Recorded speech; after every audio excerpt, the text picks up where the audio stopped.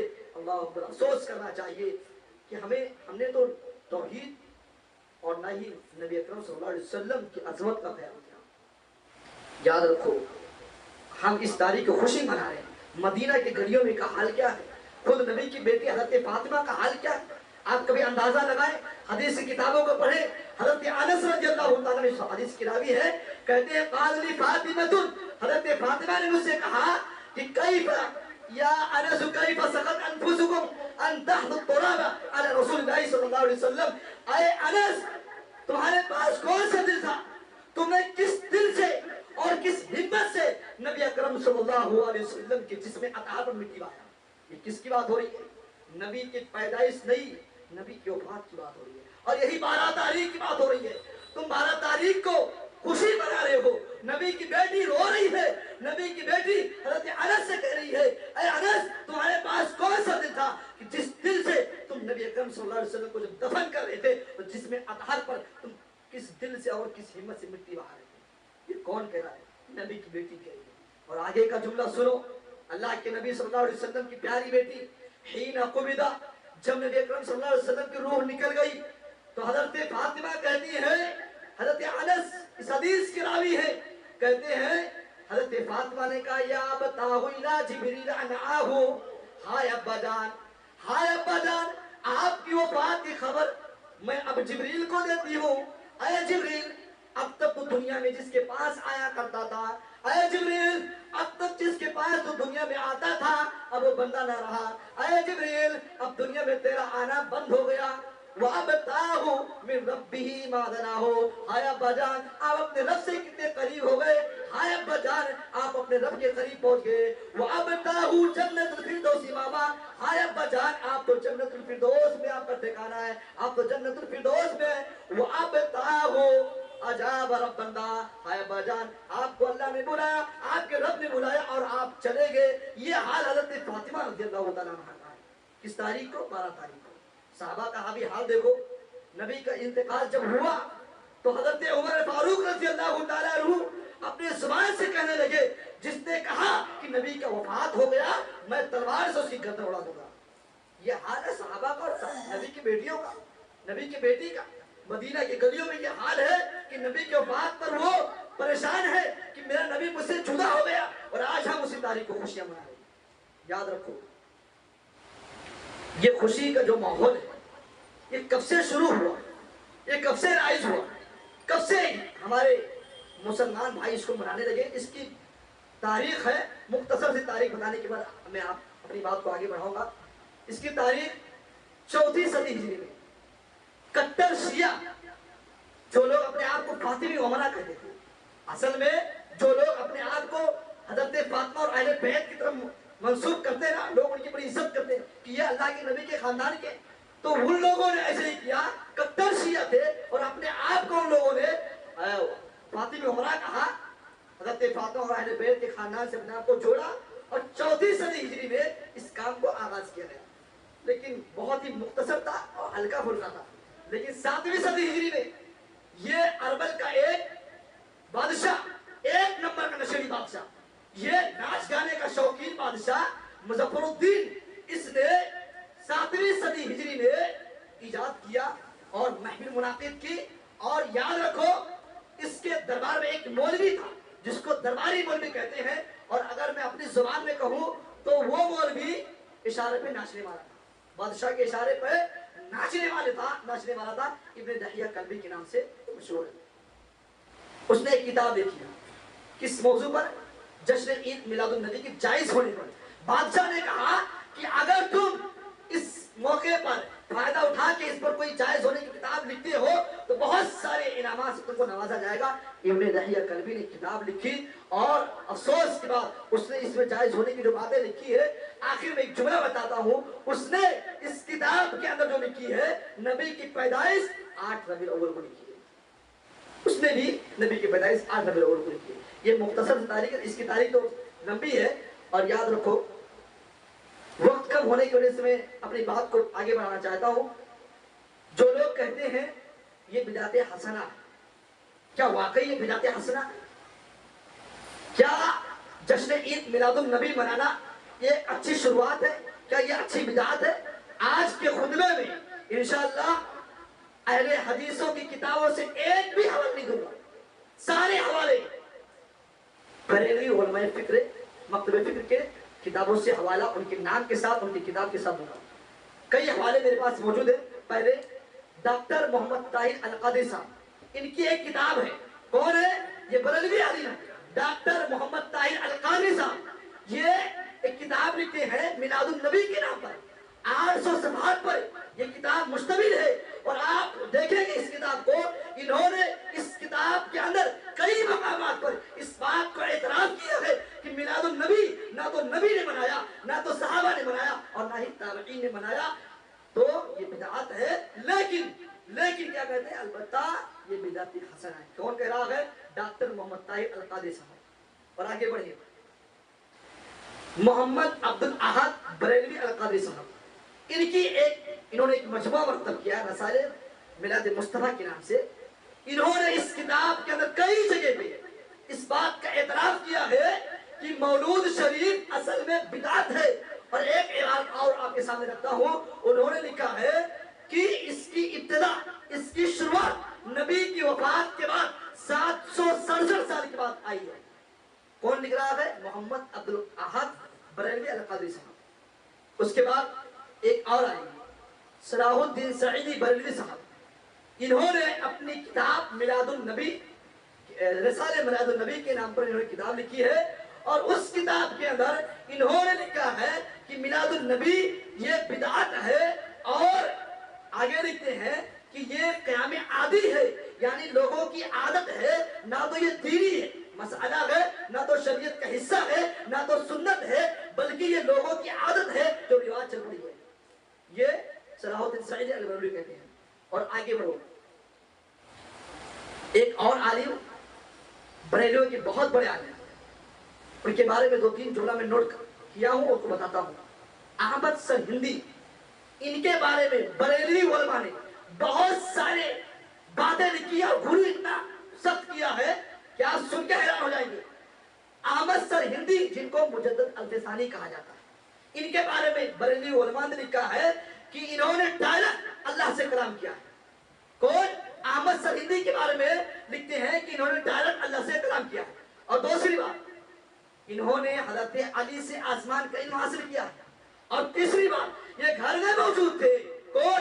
احمد سرہندی. اور خانہ کعبہ خود چل کر زیارت کے ان کے پاس آیا. یہ کیا کہتے ہیں احمد سرہندی خود کیا کہتے ہیں عید میلاد النبی کو لے کر؟ یہ جائز تو لیکن طریقہ ناجائز ہے. جائز تو ہے لیکن طریقہ ناجائز ہے.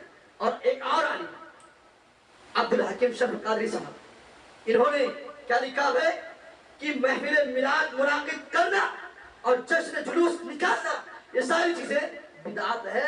یہ 5 ہمارے حوالے اور بھی ہیں. یہ 5 حوالے انہی کی کتابوں سے اور انہی کے عالموں سے میں نے دی ہے. افسوس یہ ہے کہ انہی عالموں کے درمیان، انہی علماء کے درمیان، ان کے ہی عالم میں اتفاق نہیں ہے جشن عید میلاد النبی کو لے کر. احمد رضا خان کہتے ہیں یہ مباح ہے، اور مفتی احمد یار نعیمی کہتے ہیں یہ سنت الہیہ ہے. عبدالسمیع رام پوری کہتے ہیں کہ یہ واجب ہے. اسی طریقے سے مفتی عبدالقیوم ہزاری کہتے ہیں کہ یہ امر مستحسن ہے. یہ ان کے درمیان ہی اتفاق نہیں ہے. ان کے درمیان ہی اس مسئلے میں، ان کے علماء کے درمیان ہی ایک پلیٹ فارم پر اور ایک بات پر نہیں ہے. تو کیسے یہ جائز ہو سکتا ہے اور کیسے ہی ایک دن کا حصہ ہو سکتا ہے؟ جب ان کے علماء ہی نے بدعت، اس کو میلاد النبی کو بدعت کہا ہے. اب بعد میں جو لوگ بدعت حسنہ کہتے ہیں اس کا جواب کیا؟ کیا دین کے اندر بدعت حسنہ موجود ہے؟ کیا دین کے اندر بدعت حسنہ موجود ہے؟ اس کا جواب کیا ہے؟ اللہ کے نبی صلی اللہ علیہ وسلم کہتے ہیں من احدث فی امرنا ھذا ما لیس منہ فہو رد.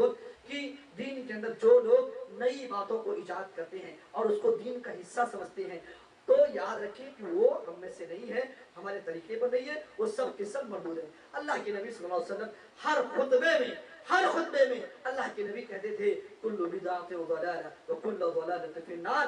ہر گمراہی بدعت ہے اور ہر بدعت جہنم میں لے جانے والی ہے. اسی لیے حضرت عبداللہ بن عمر رضی اللہ تعالیٰ عنہ نے بدعت حسنہ کا مکمل طور سے وضاحت کر دیا. فرمایا کل بدعت ضلالہ، ہر بدعت گمراہی ہے. وَإِنْ رَاهَا النَّاسُ حَسَنًا، اگرچہ لوگ اس کو بدعت حسنہ ہی نہ سمجھے. بتاؤ، ایک صحابی کا قول ہے، کہتے ہیں کہ ہر بدعت گمراہی ہے اور لوگ اگر اس کو بدعت حسنہ سمجھتے ہیں تو سن لے بدعت حسنہ بھی گمراہی ہے.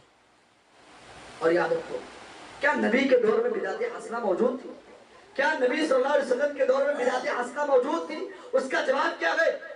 کچھ صحابہ کرام نبی اکرم صلی اللہ علیہ وسلم کے دور میں بدعت حسنہ کو لے کر آئے، عزم مصمم کیا، ارادہ کیا کہ ہم اس نئے کام کو ایجاد کریں گے. 2 مثالیں آپ کے سامنے رکھتا ہوں. اللہ کے نبی کو پتا چلا، آپ نے روکا اور ان کو ان کی تردید کی، کہا نہیں یہ صحیح نہیں ہے.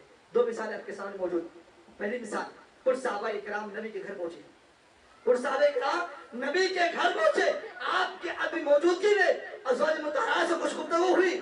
تو ان صحابہ میں سے ایک نے کہا کہ رات بھر قیام کروں گا، رات بھر میں نماز پڑھوں گا، میں رات کو سوؤں گا نہیں. دوسرے صحابی نے کہا میں ہر دن روزہ رکھوں گا، ہمیشہ روزہ رکھوں گا، میں کبھی روزہ توڑوں گا نہیں. تیسرے نے کہا کہ میں کبھی شادی نہیں کروں گا۔ اپنے سینے پہ ہاتھ رکھ کے بتاؤ مسلمانوں، کیا رات کو اٹھ کر نماز پڑھنا، کیا پوری رات نماز پڑھنا اچھی چیز ہے کہ نہیں؟ یہ جتنی نوافل ہم پڑھیں گے یہ عبادت میں اضافہ ہوگا کہ نہیں؟ فرض نماز میں کمی ہوگی، انہی نوافل کے ذریعے سے اللہ ہماری فرائض کو پورا کر دے گا۔ تو بتاؤ رات کو پوری رات نماز پڑھنا اچھی چیز ہے کہ نہیں؟ اور ہمیشہ روزہ رکھنا اچھی چیز ہے کہ نہیں؟ لیکن جب نبی کو معلوم ہوا، جب نبی کو پتا چلا کہ میرے صحابہ میں کچھ ایسے لوگ بھی ہیں جنہوں نے اس بات کا عزم مصمم کر لیا ہے، جنہوں نے بدعت حسنہ اپنے اندر اعتماد کر لیا اور عزم کیا ہے کہ ہم اس بدعت کو رائج کریں گے، تو اللہ کے نبی صلی اللہ علیہ وسلم نے ان صحابہ سے ملاقات کی۔ آپ نے کہا او میرے صحابہ، میں رات کو نماز بھی پڑھتا ہوں، میں رات کو اٹھ کر نماز بھی پڑھتا ہوں، اور یہ بھی جان لو کہ میں رات کو آرام بھی کرتا ہوں، سوتا بھی ہوں۔ او میرے صحابہ یہ بھی جان لو کہ میں روزہ بھی رکھتا ہوں اور روزہ توڑتا بھی ہوں۔ او میرے صحابہ یہ بھی جان لو کہ میں نے شادیاں کئی شادیاں کی ہے۔ یاد رکھو اگر تم نے ایسا کیا جس پر رسول اللہ صلی اللہ علیہ وسلم کی مہر نہ لگی ہو، جس میں کتاب و سنت کی مہر نہ ہو، تو یاد رکھو تم مجھ سے اور میری امت سے تمہارا کوئی تعلق نہیں ہے۔ اللہ کے نبی نے بدعت حسنہ کو وہی روک دیا۔ اور ایک اور مثال آپ کے سامنے موجود ہے، ایک اور مثال قربانی کا موقع تھا۔ ایک صحابی رسول نے عید کی نماز سے پہلے عام طور پر یہی تو ہے، سنت تو یہی کہ عید کی نماز کے بعد جانوروں کو ذبح کیا جائے، لیکن ایک صحابی نے کیا کیا، عید کے نماز سے پہلے انہوں نے اپنے جانوروں کو ذبح کر دیا، اور اس لیے کہ تاکہ لوگوں کے اندر جو غریب ہے، مسکین، جن کے ہاں قربانی نہیں ہے، ان کے پاس گوشت پہنچا دیے گئے وقت پر۔ لیکن اللہ کے نبی کو جب معلوم ہوا تو اللہ کے نبی نے ان کو بتایا کہ نہیں، یہ چیز اچھی چیز نہیں ہے، یہ بدعت حسنہ نہیں ہو سکتی ہے، تمہاری یہ سوچ اچھی تو ہے لیکن کتاب و سنت سے اس ثبوت نہیں ملتا، لہذا آپ کے پاس طاقت ہو تو ایک اور بکری ذبح کرو۔ یہ بات ہوئی، وقت ہو چکا، لیکن میں مختصر وقت میں جو ہمارے بھائی ہیں جو جلوس نکالتے ہیں، جو جشن نکالتے ہیں، مناتے ہیں، ان کی دلیل کیا ہے؟ وہ بہت ساری دلیل دیتے ہیں۔ پہلی دلیل تو قرآن کریم سے دیتے ہیں۔ کیا دلیل دیتے ہیں؟ قل بفضل اللہ وبرحمتہ فبذلک یفرحوا، کہتے ہیں کہ دیکھو اللہ نے خود اعلان کیا، اور یہ بات اللہ نے اپنے نبی سے کہلوائی کہ اے نبی آپ کہہ دیجئے کہ اللہ کے فضل اور اللہ کی رحمت سے خوش ہونا چاہیے۔ ترجمہ تو خوش ہونا چاہیے کرتے ہو، اور اگر تم نے خوشی منانے کا ترجمہ کیا، فَلْيَفْرَحُوا کا ترجمہ خوشی منانا نہیں ہوتا، خوش ہونا ہوتا ہے۔ اور یاد رکھو اس کا جواب کیا ہے، اللہ کی رحمت اور اللہ کی فضل۔ یہاں اللہ نے رحمت اور فضل استعمال کیا تو غور کرو، کیا نبی کی پیدائش ہی اللہ کی رحمت اور فضل ہے؟